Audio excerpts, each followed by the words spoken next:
Halo semuanya, perkenalkan nama saya Yuliana, NIM 2005040004, mahasiswa program studi Ilmu Hukum, Fakultas Ilmu Sosial dan Ilmu Politik, Universitas Maritim Raja Ali Haji.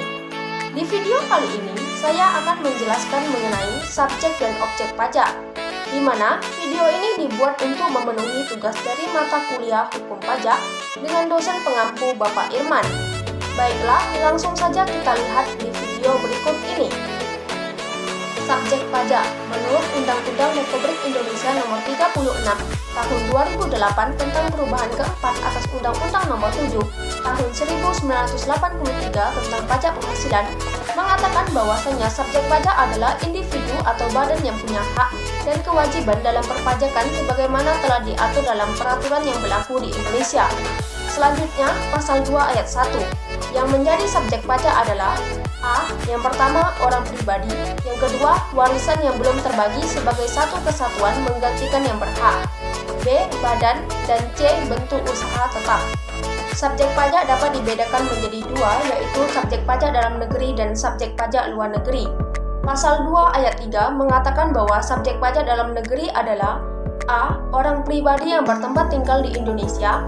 Orang pribadi yang berada di Indonesia lebih dari 183 hari dalam jangka waktu 12 bulan atau orang pribadi yang dalam suatu tahun pajak berada di Indonesia dan mempunyai niat untuk bertempat tinggal di Indonesia. B. Badan yang didirikan atau bertempat kedudukan di Indonesia kecuali unit tertentu dari badan pemerintah yang memenuhi kriteria 1. Pembentukannya berdasarkan ketentuan peraturan perundang-undangan. 2. Pembiayaannya bersumber dari anggaran pendapatan dan belanja negara atau anggaran pendapatan dan belanja daerah. 3. Penerimaannya dimasukkan dalam anggaran pemerintah pusat atau pemerintah daerah. Dan 4. Pembukuannya diperiksa oleh aparat pengawasan fungsional negara. Dan C. Warisan yang belum terbagi sebagai satu kesatuan menggantikan yang berhak. Pasal 2 ayat 4 mengatakan bahwa subjek pajak luar negeri adalah A. Orang pribadi yang tidak bertempat tinggal di Indonesia. Orang pribadi yang berada di Indonesia tidak lebih dari 183 hari dalam jangka waktu 12 bulan. Dan badan yang tidak didirikan dan tidak bertempat kedudukan di Indonesia yang menjalankan usaha melakukan kegiatan melalui bentuk usaha tetap di Indonesia. Dan B. Orang pribadi yang tidak bertempat tinggal di Indonesia.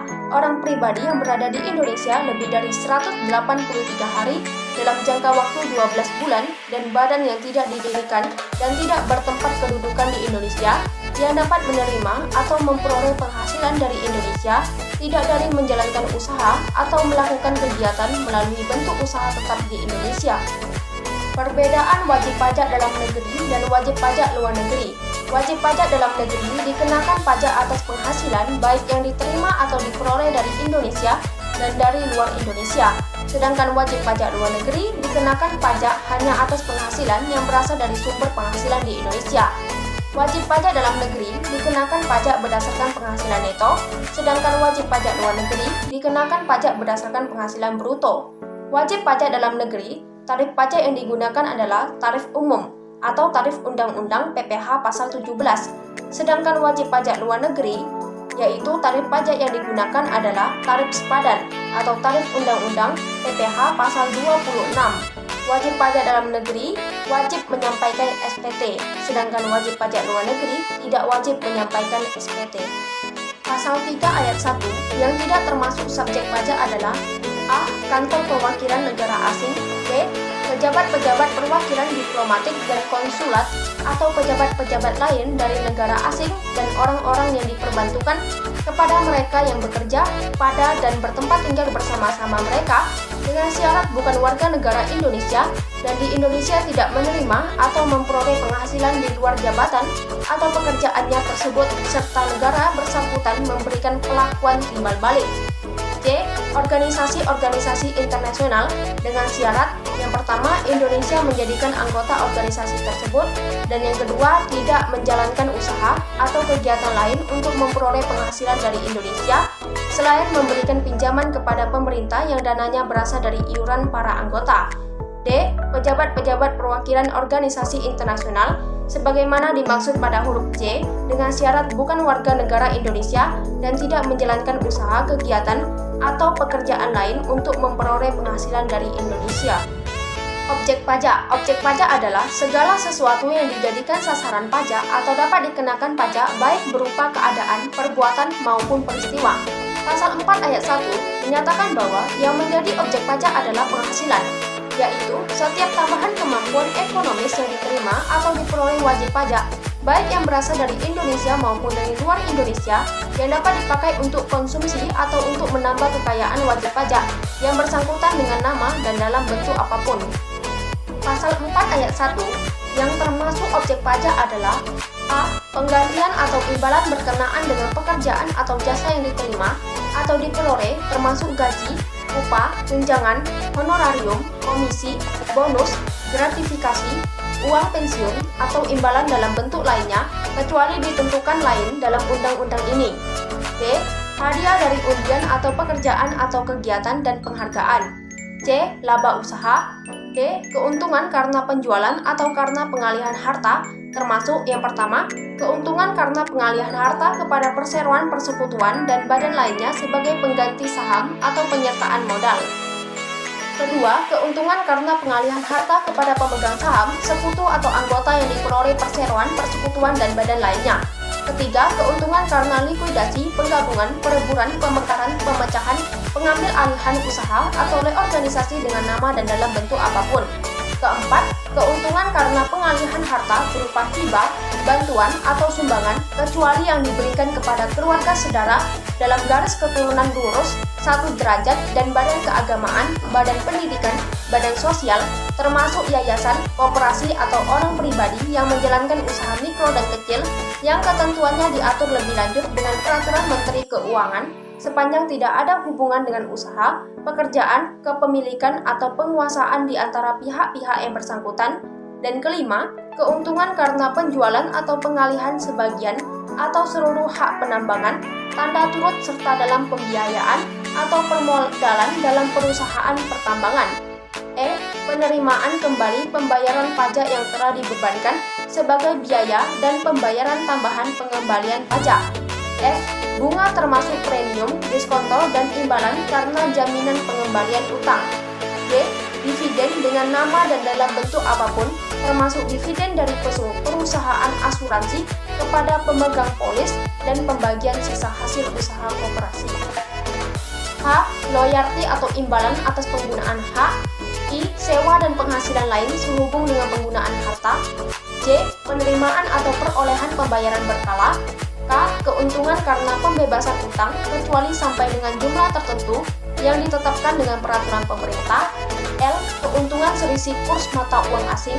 M. Selisih lebih karena penilaian kembali aktiva. N.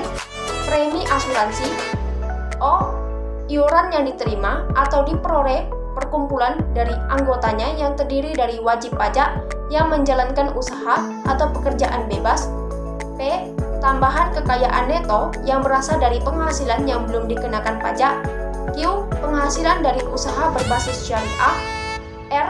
Imbalan bunga sebagaimana dimaksud dalam undang-undang yang mengatur mengenai ketentuan umum dan tata cara perpajakan.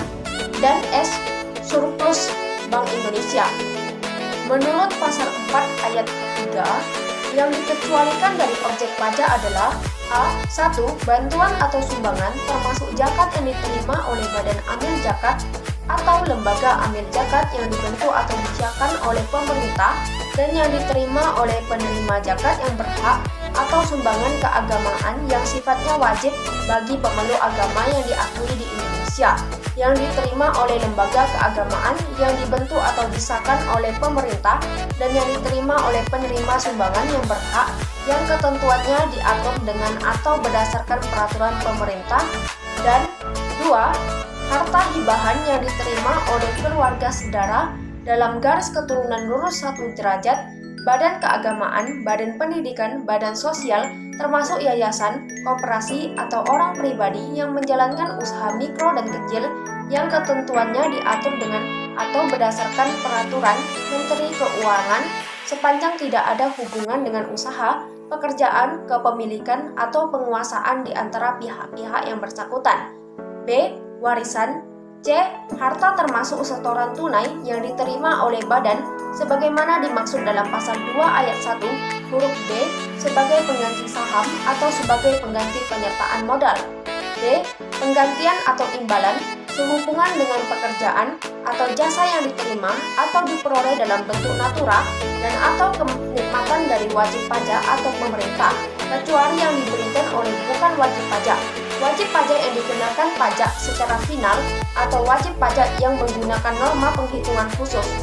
The main profit sebagaimana dimaksud dalam pasal 15.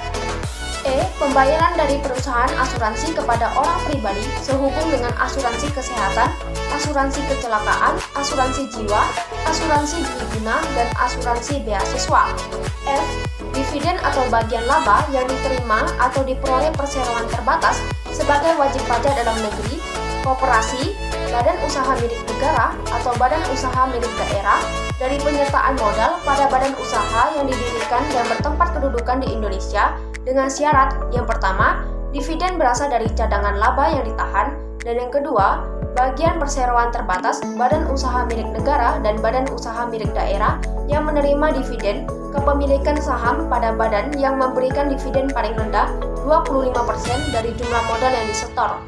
G. Iuran yang diterima atau diperoleh dana pensiun yang pendiriannya telah disiapkan Menteri Keuangan, baik yang dibayar oleh pemberi kerja maupun pegawai. H. Penghasilan dari modal yang ditanamkan oleh dana pensiun sebagaimana dimaksud pada huruf G dalam bidang-bidang tertentu yang ditetapkan dengan keputusan Menteri Keuangan. I. Bagian laba yang diterima atau diperoleh anggota dari perseroan komanditer yang modalnya tidak terbagi atas saham-saham, persekutuan, perkumpulan, firma, dan kongsi termasuk pemegangan unit penyertaan kontrak investasi kolektif. J. Dihapus. K. Penghasilan yang diterima atau diperoleh perusahaan modal ventura berupa bagian laba dari badan pasangan usaha yang didirikan dan menjalankan usaha atau kegiatan di Indonesia dengan syarat badan pasangan usaha tersebut yang pertama merupakan perusahaan mikro, kecil, menengah, atau yang menjalankan kegiatan dalam sektor-sektor usaha yang diatur dengan atau berdasarkan peraturan Menteri Keuangan, dan yang kedua, sahamnya tidak diperdagangkan di bursa efek di Indonesia. L. Beasiswa yang memenuhi persyaratan tertentu yang ketentuannya diatur lebih lanjut dengan atau berdasarkan peraturan Menteri Keuangan. M. Sisa lebih yang diterima atau diperoleh badan atau lembaga nirlaba yang bergerak dalam bidang pendidikan dan atau bidang penelitian dan pengembangan yang telah terdaftar pada instansi yang membidanginya, yang ditanamkan kembali dalam bentuk sarana dan prasarana kegiatan pendidikan dan atau penelitian dan pengembangan dalam jangka waktu paling lama 4 tahun sejak diperolehnya sisa lebih tersebut, yang ketentuannya diatur lebih lanjut dengan atau berdasarkan peraturan Menteri Keuangan. Dan N. Bantuan atau santunan yang dibayarkan oleh badan penyelenggara jaminan sosial kepada wajib pajak tertentu yang ketentuannya diatur lebih lanjut dengan atau berdasarkan peraturan Menteri Keuangan. Baiklah, sekian video kali ini mengenai subjek dan objek pajak. Saya tutup dengan terima kasih.